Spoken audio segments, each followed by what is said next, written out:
Let's get it. AP poll is back. We limb.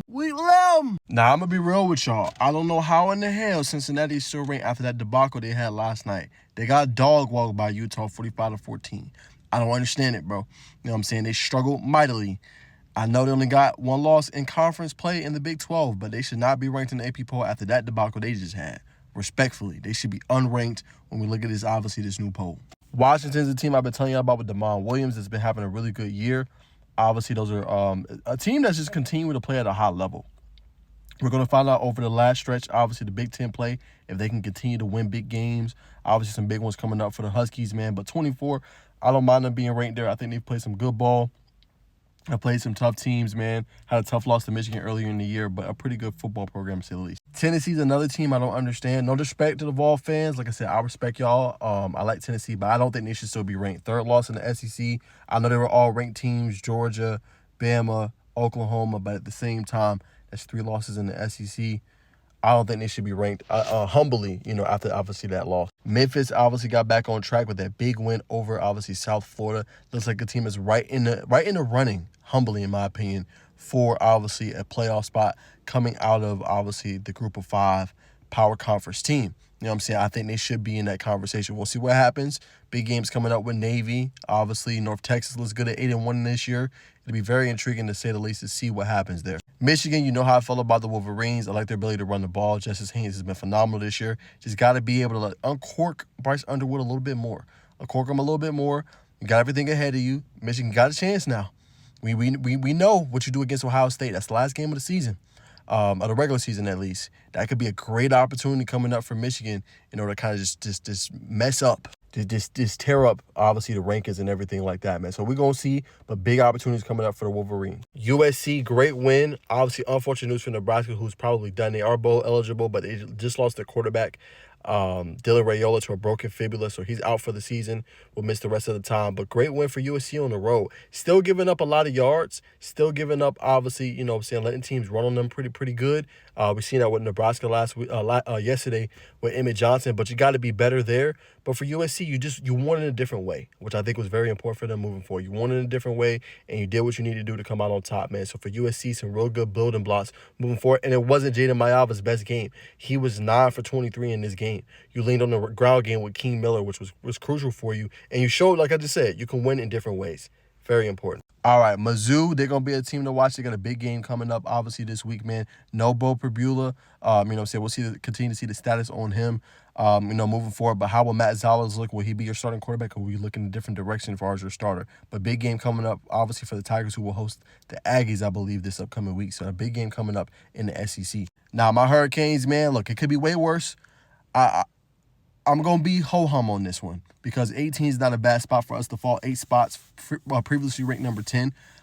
Has to see how it's going to look on Tuesday. That's when I'll know, and I can give you a full reaction of how I feel about my Hurricanes. I told you a little bit about my instant reaction here on the channel a little bit earlier.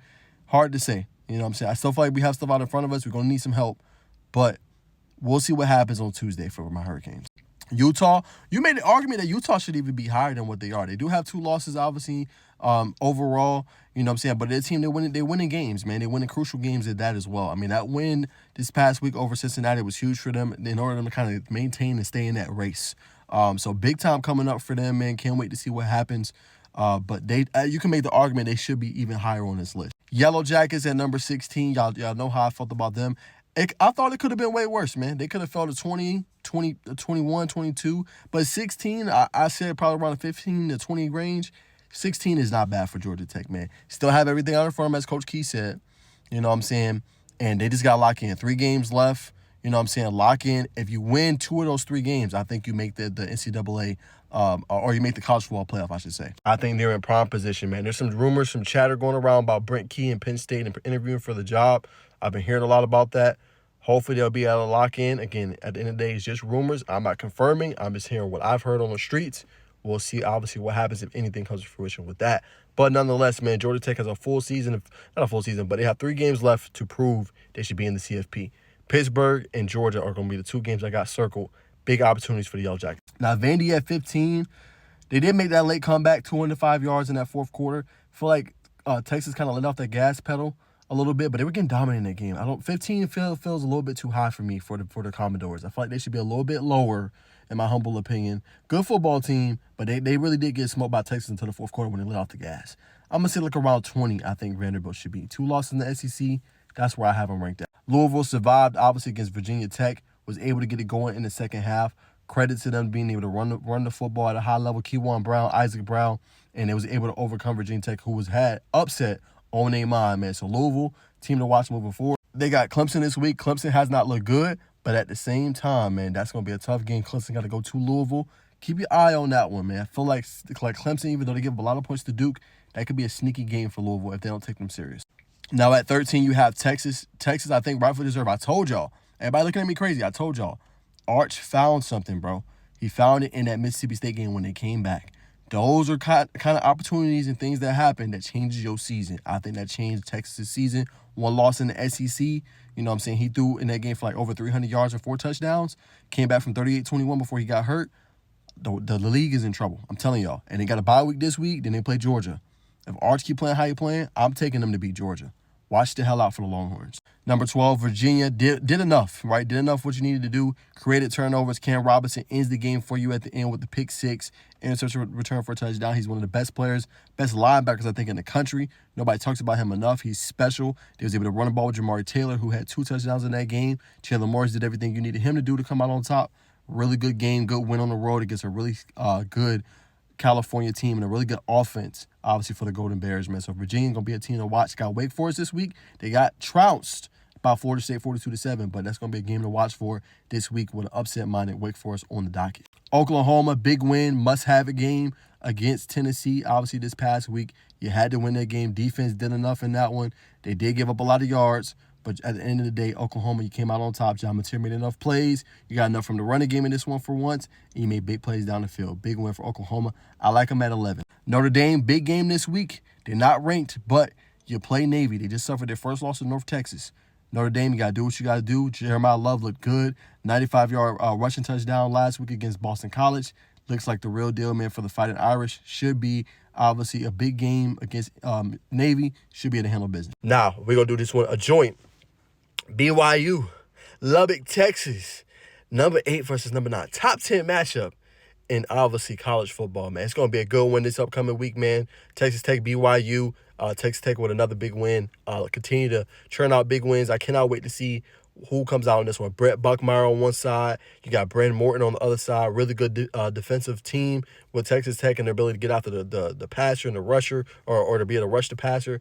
That's going to be a damn good game, man, in Big 12. And I hope they give the Big 12 what they deserve and the opportunities and things like that. That's going to be a great game between 2 really good teams in the Big 12. Ole Miss, another big win. QB1. I told y'all way back, though. Way back in August, September, it was like, Najeh, we should return Austin Simmons. I told y'all, once they start Trinidad Chambliss, Ole Miss is going to be a problem. Ole Miss has been a problem. Only 1 loss so far in the SEC. They got a good chance to make the CFP long as they handle their business. They should be just fine, man. Ole Miss Rebels looking good. Lane Kiffin might lead this team to the playoff and maybe even deeper into the postseason. Ole Miss going to be a team to watch. Oregon had a bye week. We'll see how they look this upcoming week. But number 6, no movement for them. Makes a lot of sense. Georgia survived Florida. Questionable calls again, but when you're Georgia, no disrespect to the Bulldogs and the fans. When you are Georgia, you earn a level of respect. You're going to get calls to go your way. You know what I'm saying? You're going to get things like that. But a great win, man. We're not going to just put this on the calls. Chauncey Bowens looked good. Gunnar Stockton did his thing yet again. 2 touchdowns, only 1 pick. Defense made the plays that they were supposed to. A dumb 4-for-1 call where you run it up the middle with Jaden Ball. Why don't you get to the edge and let DJ Lagway do his thing? But nonetheless, Georgia wins. Georgia at number 5, pretty good spot. Alabama is Alabama. Can't wait to see them in action again. They play LSU this week. Should be a good one. Got Bama winning that one, though. Obviously, we already talked about the Aggies. Another big week playing Missouri Tigers, man. We're going to see, and they can effectively end their hopes of making a CFP with a win. So Aggies looking good, and they can move, I think it's to 9-0 for the first time in a long time for the Aggies. Indiana, they bulldoze yet again, another inferior opponent, 55-10 against Maryland. I think Maryland's in the works, or they have let go of their head coach. Damn, Indiana ain't playing. And then Ohio State, put it on Penn State at home. Once again, Julian saying, say what you want, argue with your mama. Julian saying looked good, and he deserves to be in that Heisman conversation and deserves to be number 1 in the spot right now. He's my number 1 pick currently as it is right now, and he been balling. But y'all comment down below your thoughts on the new AP poll.